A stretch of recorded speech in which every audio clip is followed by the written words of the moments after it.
Hello and welcome. My name is Greatman Aguilara, and today we are starting something very fresh and new.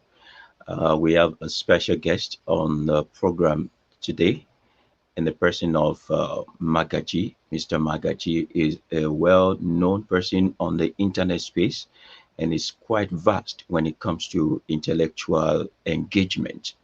Today, we'll be talking about the pertinent issues regarding Africa. We got a conversation going on before this particular broadcast went live, and I would really want us to kick off on that regard. Without wasting much of your time, I'd like to bring in our guest for today's show, and we hope we see more of him. All right, so Mr. Magaji, how you doing? Great. Thank you so much for hosting, deciding to invite me on your show. And good evening to our viewers and everyone, wherever you are, in any part of Nigeria or any part of Africa, all around the world. Happy to be here to Yeah, discuss issues concerning Africa. Thank you so much, Mr. Greatman. yeah, thank you. You're welcome. It's really good to see you, and you know, I think it's good for people to know. I think we actually met on another platform Yes. sometimes ago, and we eventually reconnected. And the platform Mhm. was majorly established on the basis of religion and all of Yes. that. I guess while I was still trying to get myself out of the murky water of religion, then you were already out of it a long time ago. And then I Yeah. used to look at you and be like, "Ah, what is wrong with this guy? What is he saying?" Until I stumbled on the truth and I went crazy myself. And it's really good that we are able to now come to the same term of agreement to know that nobody needs to save Africans except Africans themselves. Yeah. And reaching out for the invaders to come to our rescue is like making mockery of what I would say our ancestors actually died for, as a matter of fact. Please, if you don't mind, I would like you to give a bit introduction of yourself to the audience today. Well, there's nothing special to know about me apart from that my name is Magaji Ada Mm. Innocent. So many people, when they see Ada, ADA, they think is Ada, the Igbo version. No, but no. It's an Idoma word which means father, father. So Adagole, Okay. Adagonye. Yes. So I was born in Plateau State and I grew up in Astral State with my family. So here am I today in France with Mr. Greatman online now, so talking. So I also found a different movement which Mhm. has to do with Pan Africanism. So I'm a founder of Narrative Africa. It's an online platform where, just as the word say, Narrative Africa. They're also the founder of Pure Box Africa. That too is an online platform. We all have the YouTube channel to them and even the blog space. So I lead movement, also a co-founder of humanist organization with a friend of mine. So we have a huge group of atheists that even though I'm not an atheist, I was once an atheist myself, but today I consider myself as a free thinker. That's my philosophy about life right now. After going through all the journey and learning and fluctuating and battling, do you know that I was once a pastor myself?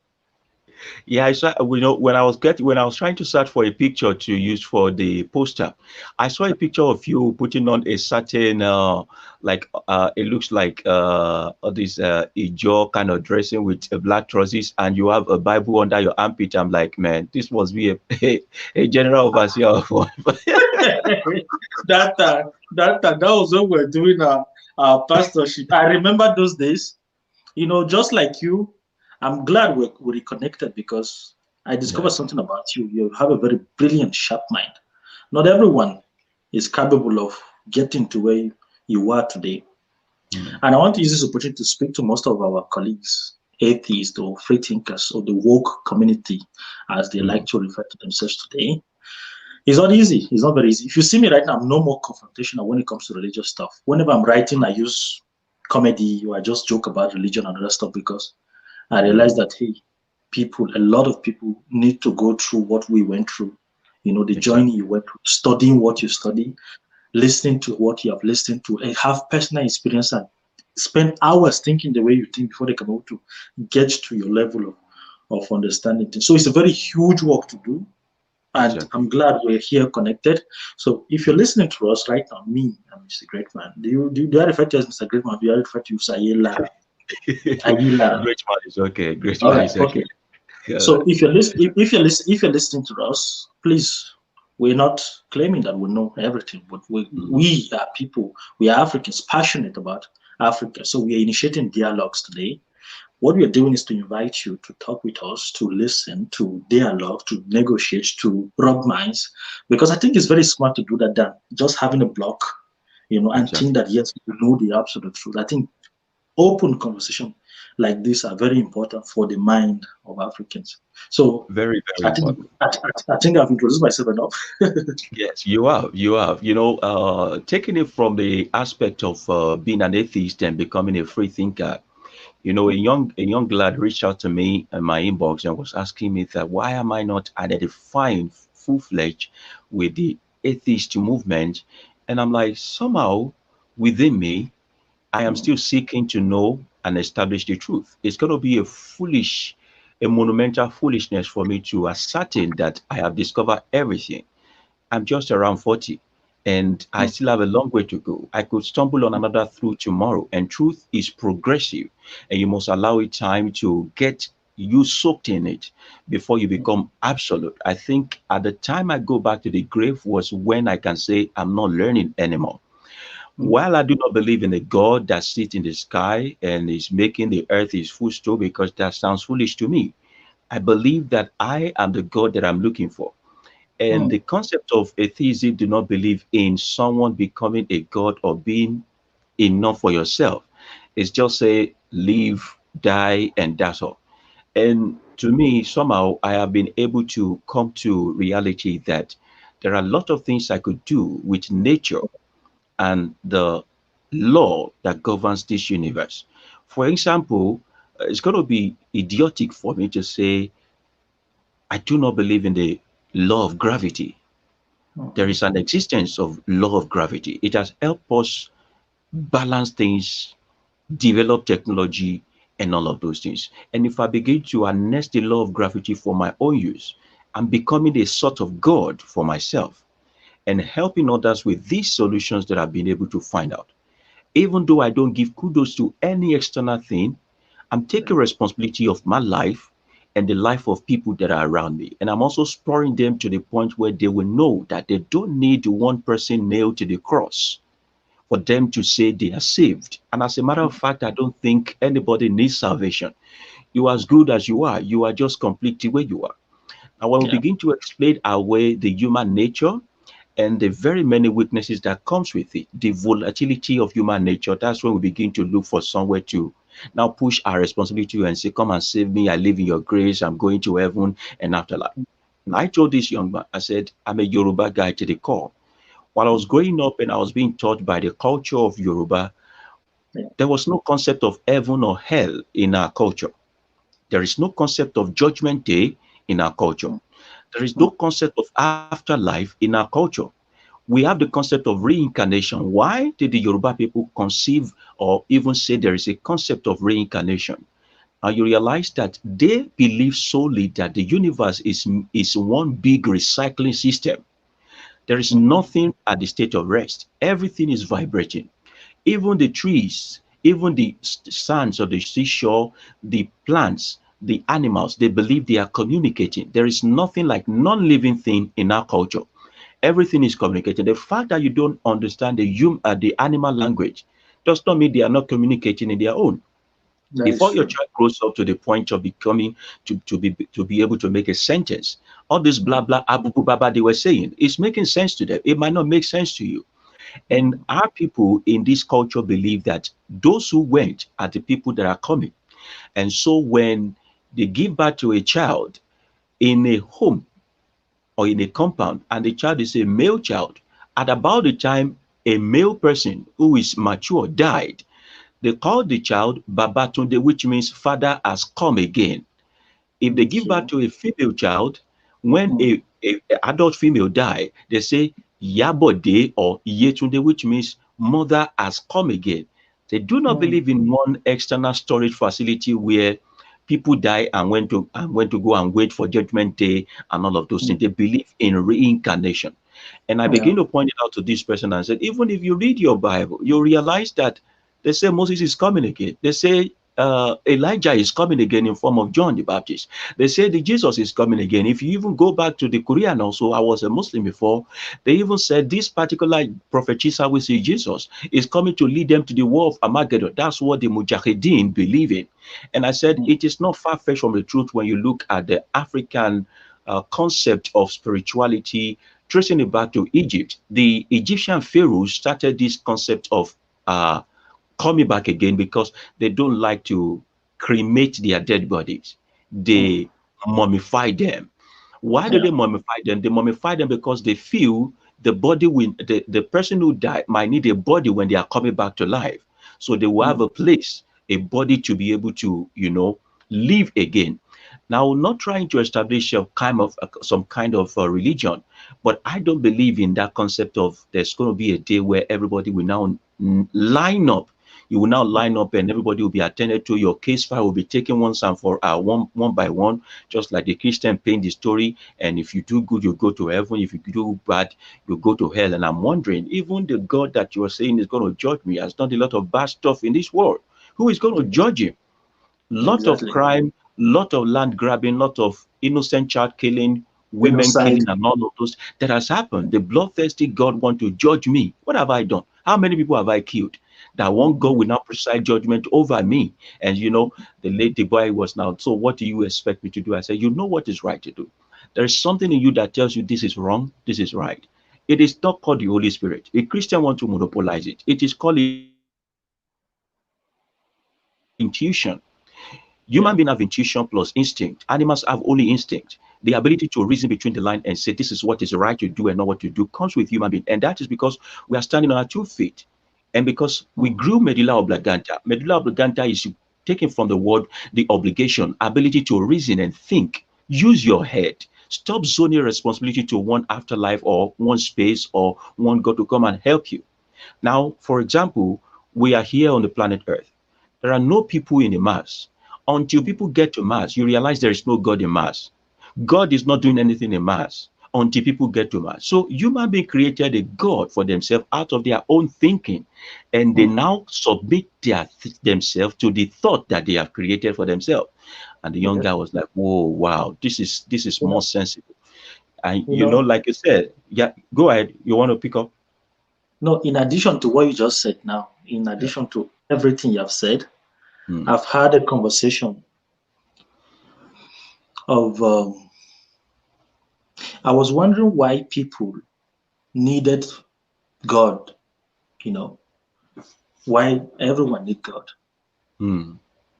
You will not realize what you have become right now. Like, but from the beginning of what you just said, you say you are a God yourself. That is a very powerful statement. Not many people will understand that. Hmm. I respect religion. I respect people who do practice religion. My mother, she's a religion herself. She's a Christian herself. So I don't want to say anything bad about people who are into religion, but I want you to understand that people who practice religion, I want to use this word so that I'll pass this message, suffer from inferiority complex. And I will explain that. Please don't attack me. I will explain what I mean by that. It's not Hmm. something negative. But you, as you are right now, you have assumed there's responsibility for your life, for what the outcome of your life, what you're going to become. Yeah.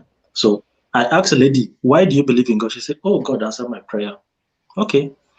Can you give me an example? She said she wanted this and God provided that. She saw God's power, and to her that was the evidence that God exists. I smiled. So there are actually seven reasons why people believe in God.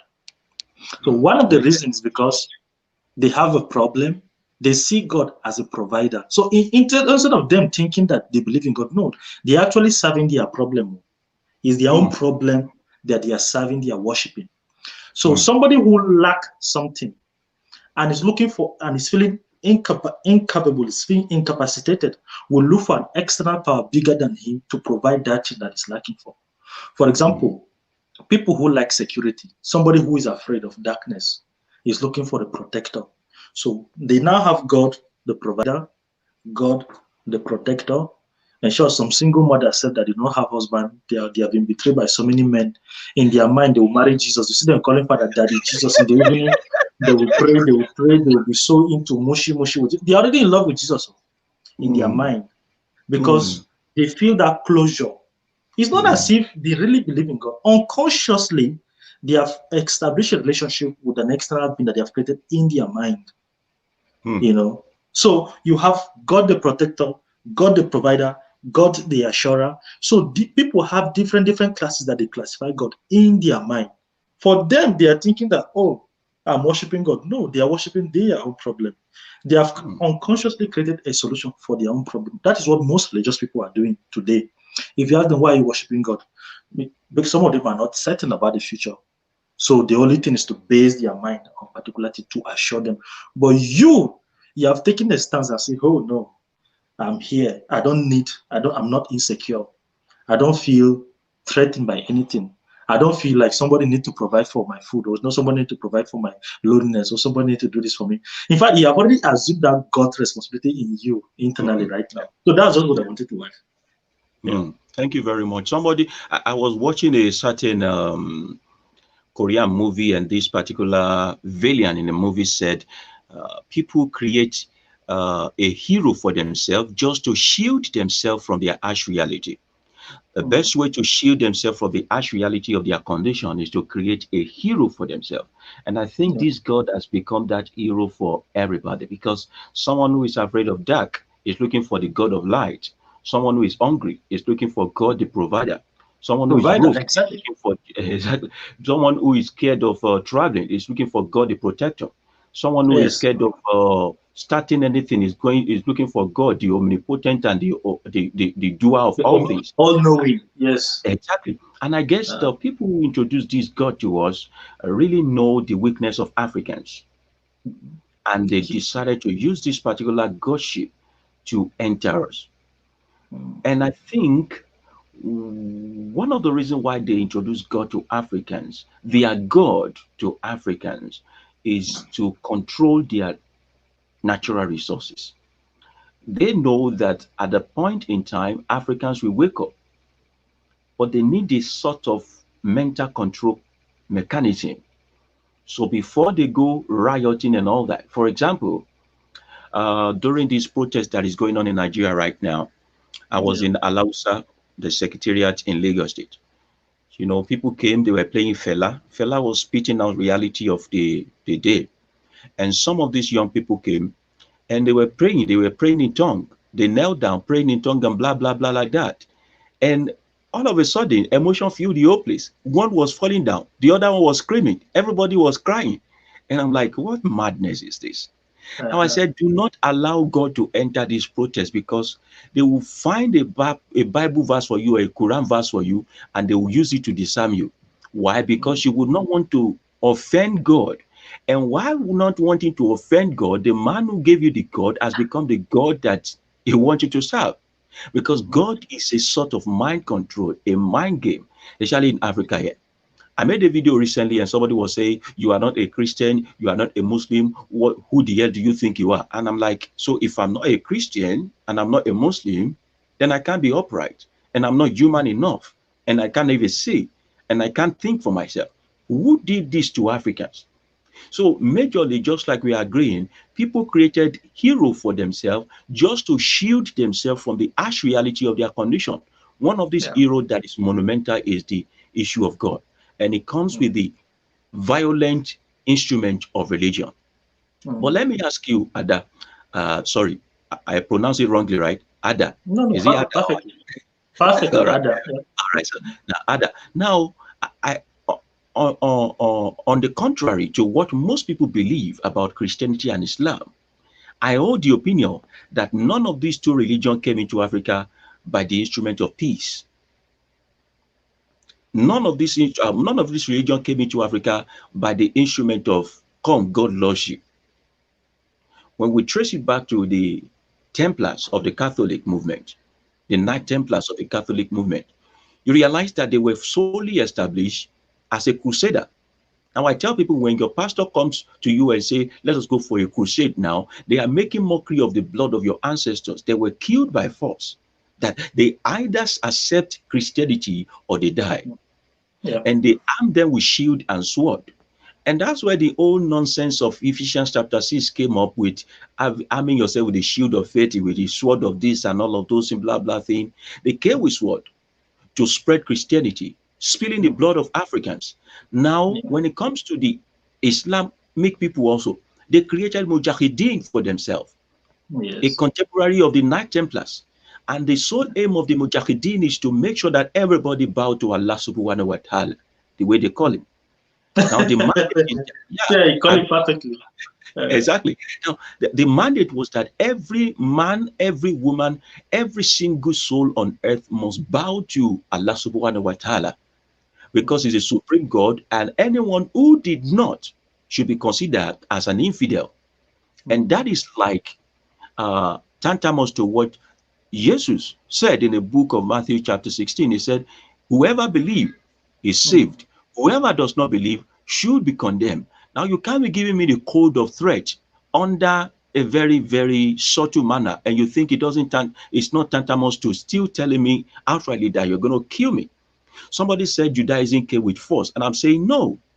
All of this religion came with force. That's why it's hard for New Testament to be separated from Old Testament, because they have the same and one goal. And also, Islam was created as a faction out of Christianity or Judaism itself. That is I true. was Muslim.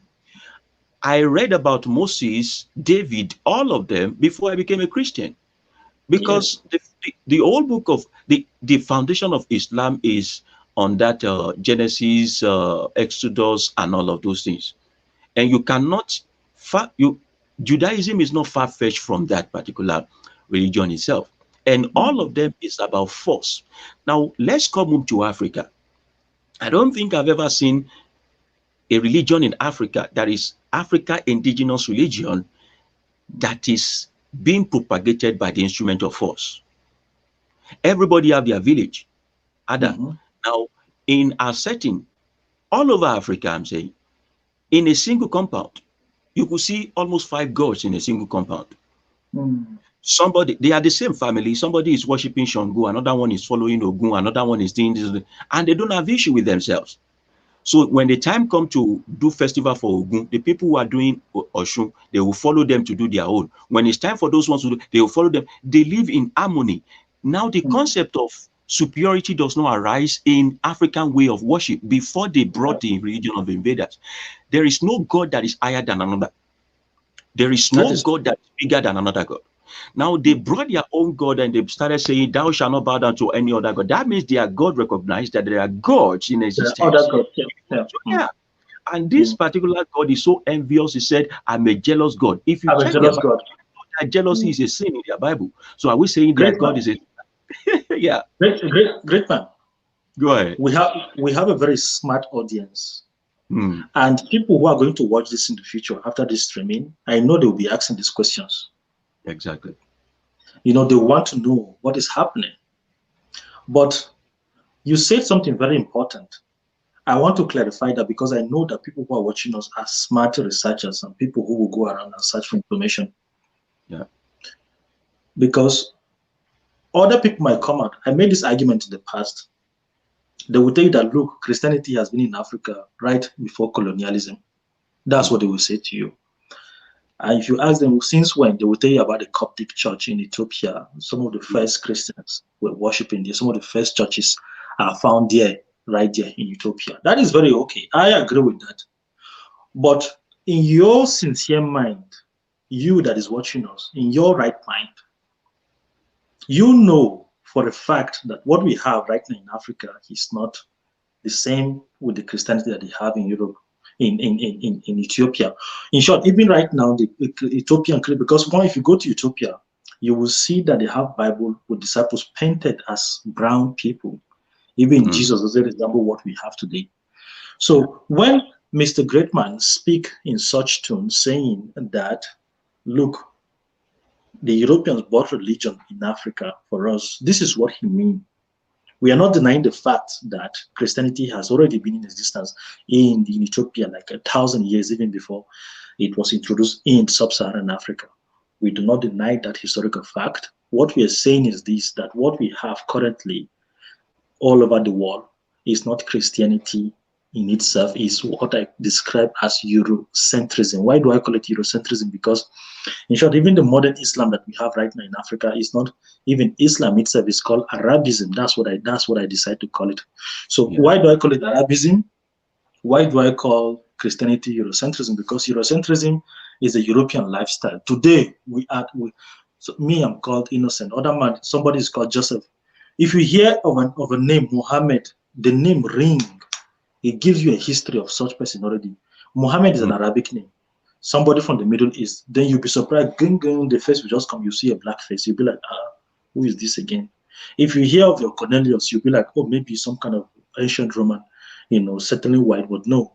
So, but if you hear of Obasanjo, for example, or you hear of Tinubu, or you hear of Jagaban, or you hear of should I say Ada, you will never see a white face appear. Those names are strictly Africans' names.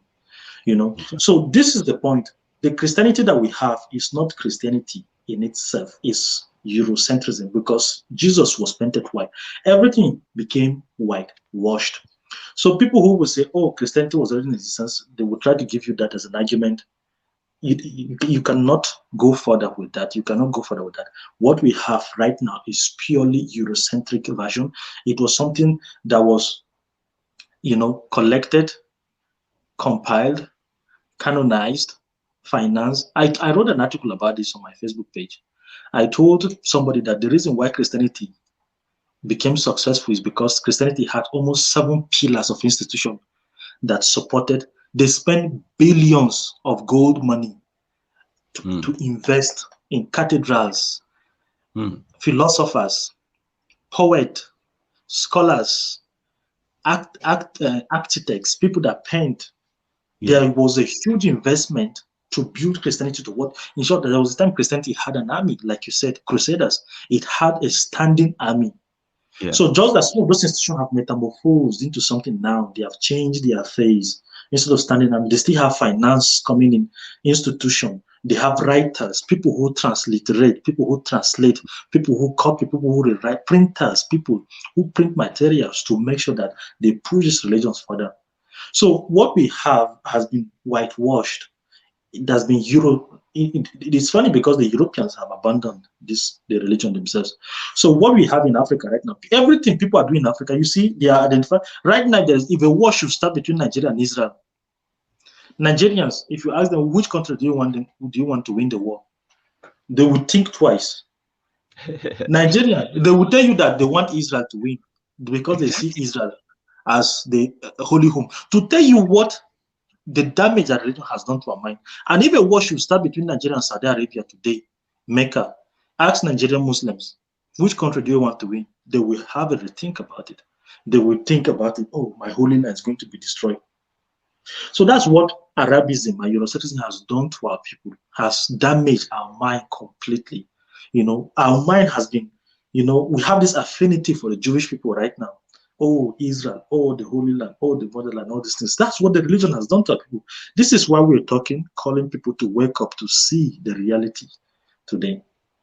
And if I will back you up with that, now our very old men who are elder statesmen or folks that amass their audience of the attention of millions of people, someone like Adeboye, that's the old man in the Lagos Ibadan Expressway. When I was still in his church, one of these Holy Ghost service, he had the effort to open his mouth to say that only a nation that blesses Israel can be blessed. And I don't get what he was saying. Only a nation, he said, only a nation that invests money into Israel will be blessed in return. That no matter how smart you are, no matter how much you try to work, no matter how scientific you are as a nation, if you are not giving to Israel, your nation will be living in penury. I couldn't contain it within me. I had to go to toilet to take a recess because I was wondering, is there any funding from China to Israel as a nation? Japan, for example. Why are they taking over the world now? Now they will Mhm. now for you to know that this kind of nonsensical teaching has messed us up, you realize that every single year when the government of Nigeria make a budget, this is just a microscopic example of what is going on. When they make a budget, do you know they allocate money to send people to Hajj, allocate Yes. money to send people to Jerusalem? Now they send those people on the free on taxpayers' money. Yes. What does that translate to in those two nations? It is an investment into their tourism. Yes. We have Yes. great monumental stuff that we could actually make money from by turning into tourism centers here in Nigeria, in Africa as a whole. But we are not doing that. But we feel like when we don't give into the tourism of Jerusalem or the tourism of Saudi Arabia, we will die or something would be wrong with us. Now, somebody who is an African will not go to Oshun Oshogbo Festival. You know that popular Oshun Oshogbo Festival where they go to the water. Yes. Yes. Yes. But the person will save millions upon millions of naira to travel to Jerusalem and go to River Jordan. River Jordan. Somebody See will the say, irony. yeah, I cannot go to Olumorok. Olumorok that you go very freely and you will even hear the story of people that you call your ancestors. But they will save a lot of money to go and be rounding about Kaaba in Saudi Arabia. Now I'm Mm. going to bring up this for the sake of this particular conversation. Certain Arab men approached me. I have a page called Baba Yoruba on Instagram where I teach our people, especially the Yoruba descent, their historical culture and make them feel at home as an African. That you don't need to Mm. feel bad being an African. Be at home in yourself. Except a fish can survive outside water. That's the only way Africans can survive outside being African. Now, I was telling them that these soul men reached out to me and they were asking me that they heard from their grandfather that the concept of stoning Satan in Mecca in Saudi Arabia came from Africa, especially from Yoruba people. And I was wondering, okay, what are you trying to get at? They said I should help them make research. And I was thinking they want to set me up. But when I realized they weren't going to set me up, I charged them a lot of money and they paid. And I told them there is a certain archangel, so to say, in Yoruba mythology called Eshu.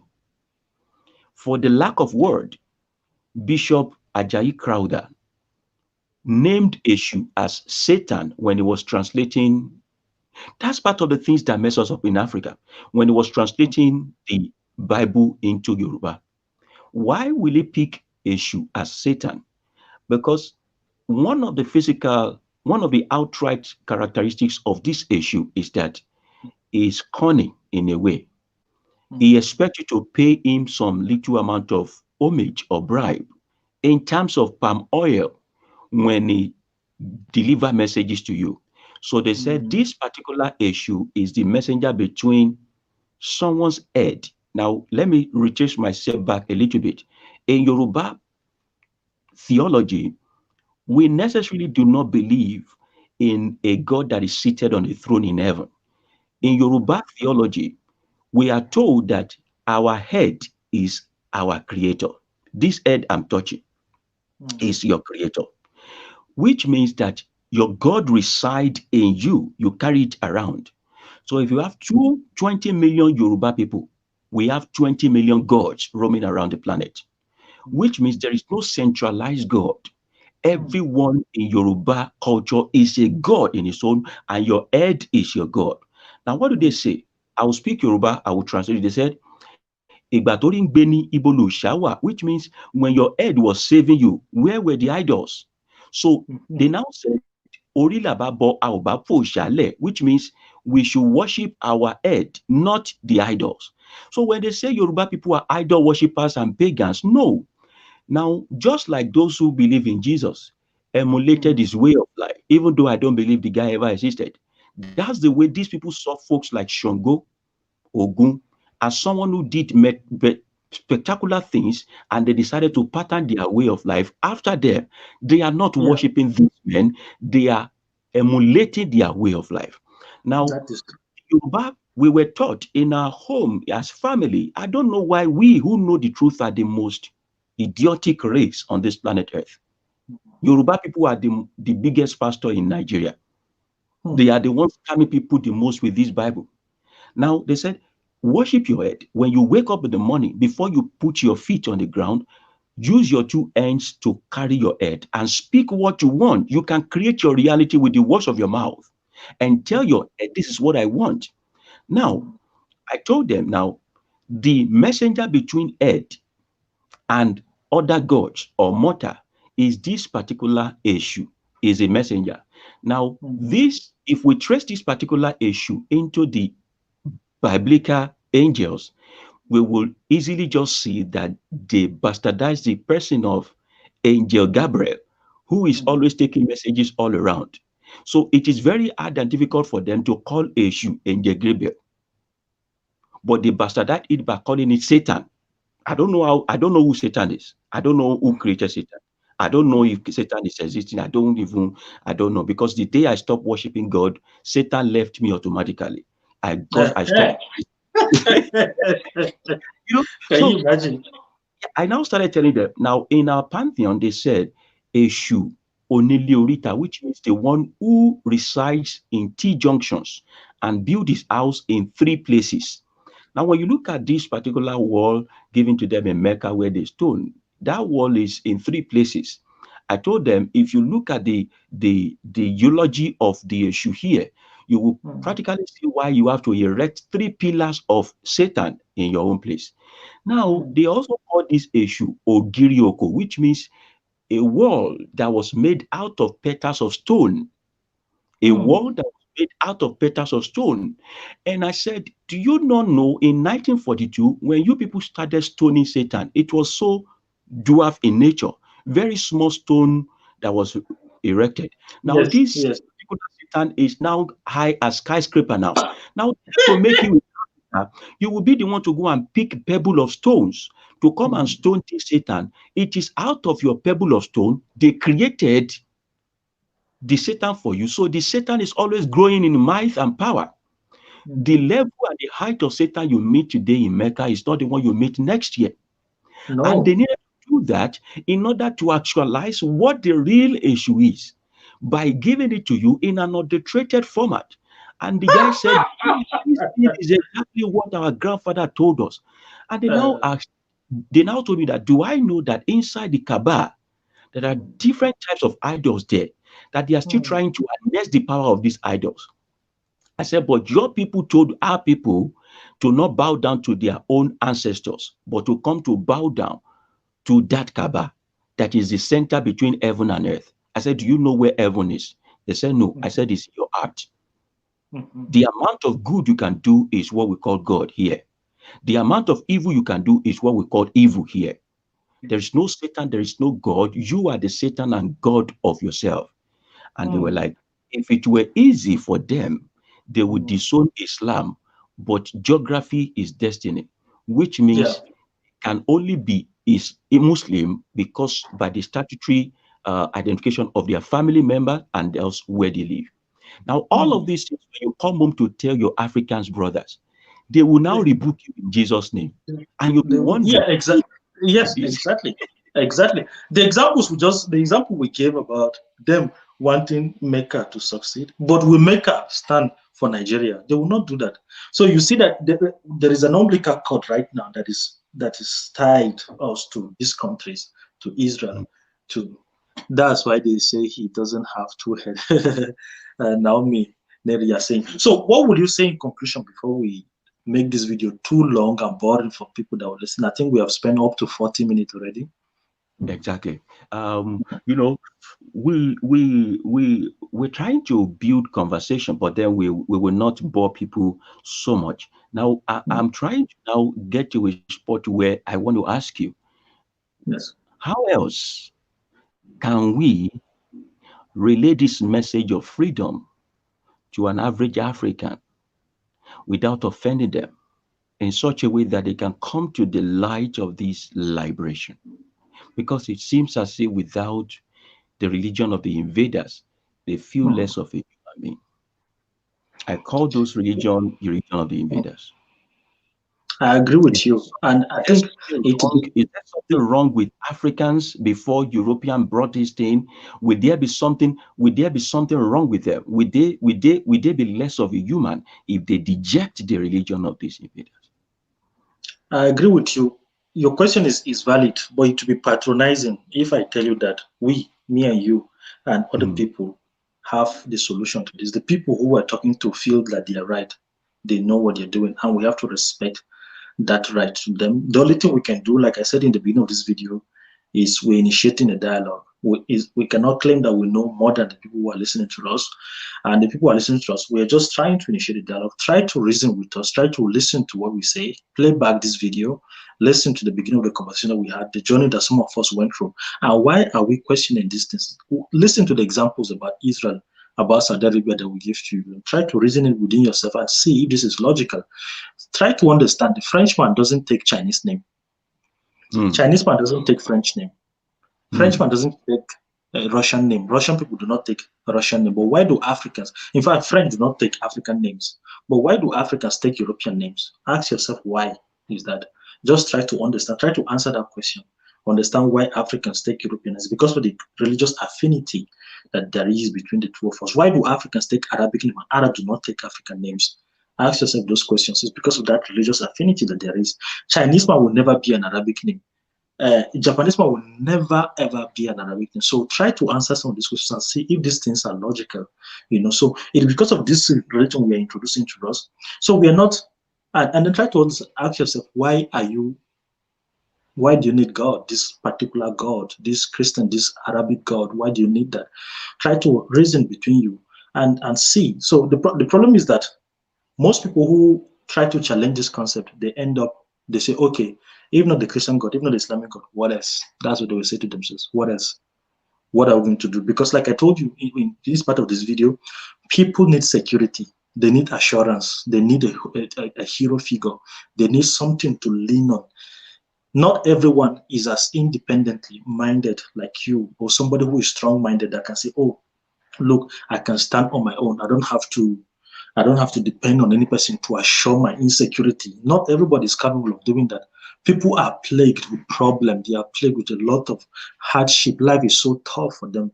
They need something that we assure them that, look, life will be better. Even if you die today, you are going to a very sweet place tomorrow. Don't worry about your hardship. They need all those assurance. So it will be very difficult for them to leave that comfort zone to step outside. And some people are even lazy to think. They don't even want to think about anything. So it's going to mm. be really difficult. So we're just inviting you, our dear Africans, if you're listening to us, I don't mind. I don't mind doing what I am doing with you right now, writing, talking to you on the video right now, because I've seen a lot of people have written me, even people on DSS platform.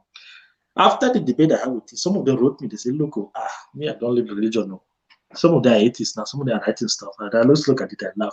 When I see some of those messages, 1, 2, 3, 4, 5 people writing you, it's encouraging. It's Exactly. encouraging. Yeah, so, and I understand why people are doing their religion. So, me personally, I understand why people are. So, when I see them doing their religion, I just hug them and kiss them and say, come on, you will discover little by little. Just show them love, kindness, understanding. I'm not saying that I know more than them. I'm just saying that let's reason together. Yeah, understand what you're doing. See if it's beneficial for your continent, for your people, for science. How can we further develop Africa and do other things that we can do? So that's what I can say about it. Thank you very much, Ada. And I strongly believe that this is just a teaser and a way to to alert people, the audience of this platform, that we could actually bring up this kind of conversation uh, very often and every now and then, addressing the pertinent issues in Africa.